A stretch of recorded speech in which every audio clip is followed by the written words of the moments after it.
After almost 4 years of the commissioning of the Komenda sugar factory, the $36.5 million facility sits idle and rusting away.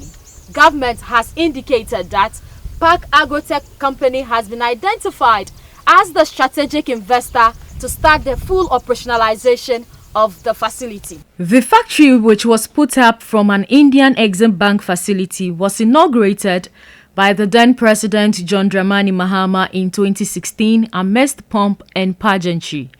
The facility was, however, locked up after a few test runs. In November 2017, the MPP government initiated processes to revive its operations.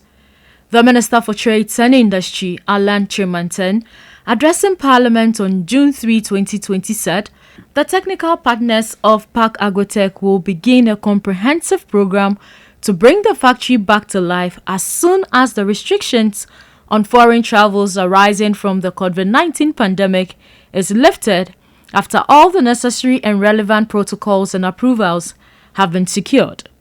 But a former member and secretary of the Project Management Board says government has no justification for its failure to revive the factory.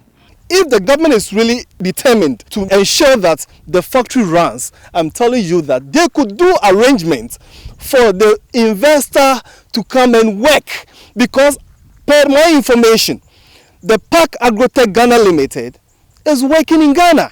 They have their offices at Abelempe in Accra. The managing director for Park Agrotech Ghana Limited, Mr. Lalit Mishra, he is still in Ghana. He is not in India. He is of the view it will take the investor 12 months to renovate the facility before commencing operations. When the factory is working, it needs to go through routine maintenance and servicing. But for the past 3 to 4 years, nothing has been done about this factory. So you could see, or you can just imagine the magnitude of deterioration that will affect this factory.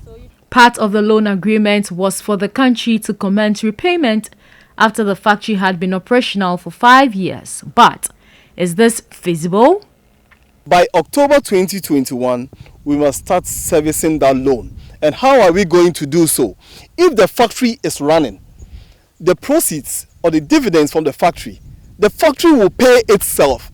You see, but now it is not happening. So how are they going to pay this loan? Are they going to take money from our consolidated fund, or the taxpayers' money, or the oil money, or whatever money that they are going to use to pay that loan? Or what arrangement have they done with this Indian government?